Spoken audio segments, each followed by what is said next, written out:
Sometimes it's important to think about what you say before you say it. So what happened is the owner of the Gulf of Mexico oil rig, the one that exploded, the one that killed 11 people and caused what many consider the worst oil spill in the history of the world, stated that his claim that 2010 was the best year ever for oil rig safety may have been an insensitive statement. I think I might agree. Yeah, I might agree.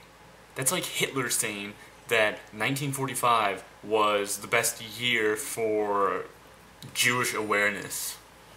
I don't know, something like that. I hope that's not too insensitive for some people.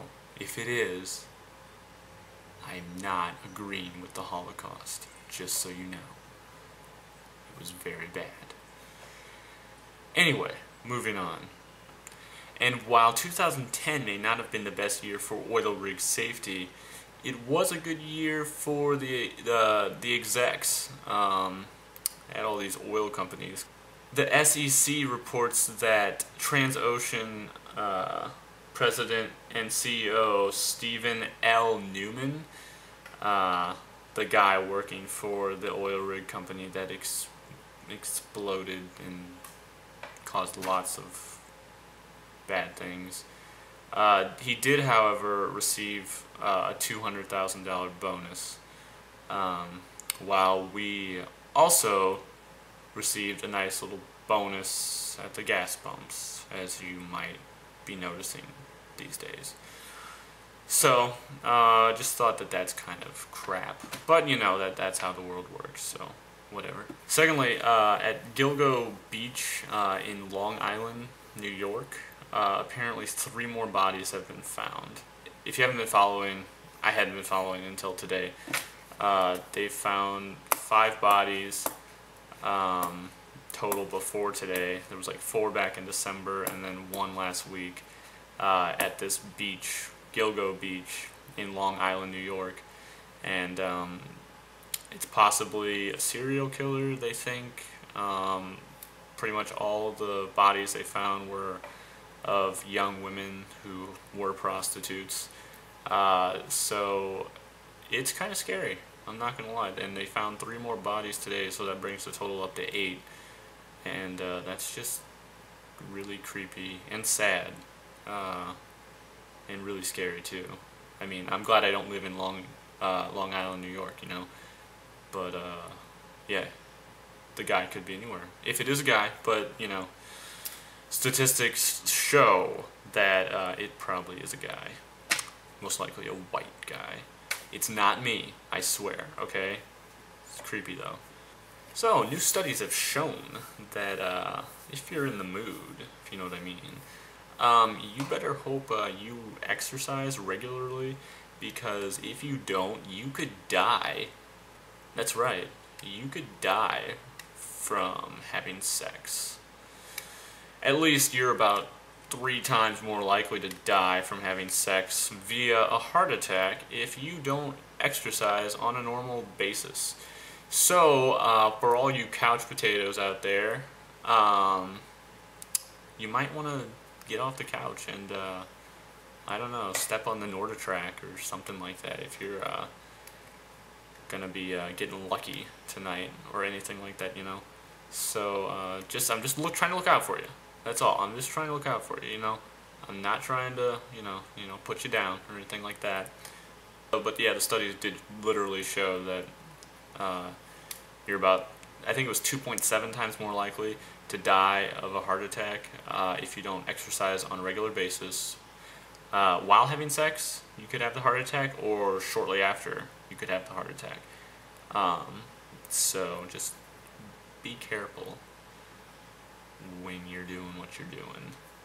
Next, the U.S. Treasury Secretary Timothy something, I don't know, I'll put the link below, has announced that the United States will hit its debt ceiling. Now, I don't know where this debt ceiling is, but apparently it's at about 14 trillion something, a little bit over that. That's kind of creepy too. I mean, that's a lot of money. And so everyone's all freaking out because if this hits the, if we go past the debt ceiling, quote unquote, we'll go into default and bad stuff will happen. To give you an example, in 2010, not the best year for Greece either, because they had to be bailed out because they were getting pretty close to going into default.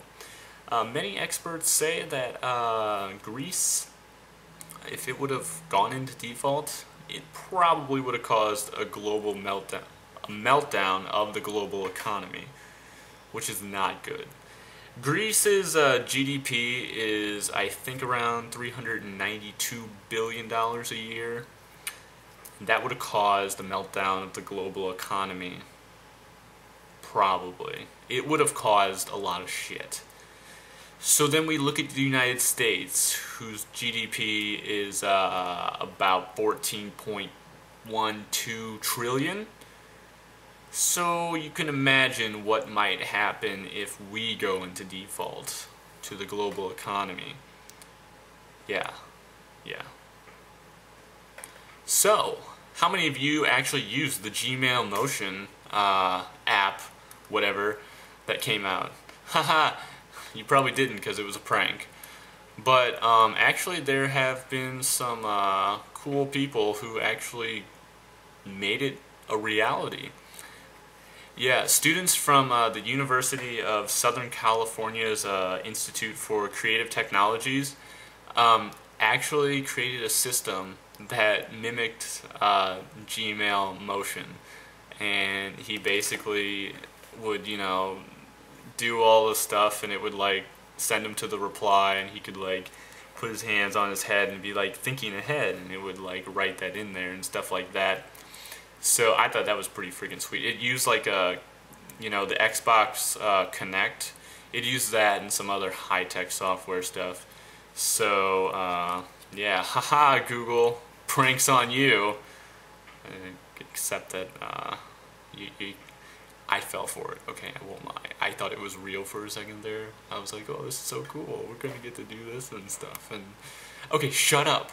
I fell for it. That's it. Okay, it's not real, but it kind of is because these people at this cool college made it real. So I was kind of not wrong. Kind of, but I was. Anyway, that's about all the news I have for you right now. I'll be back with more probably next week. So, hope you enjoy. Talk to you later.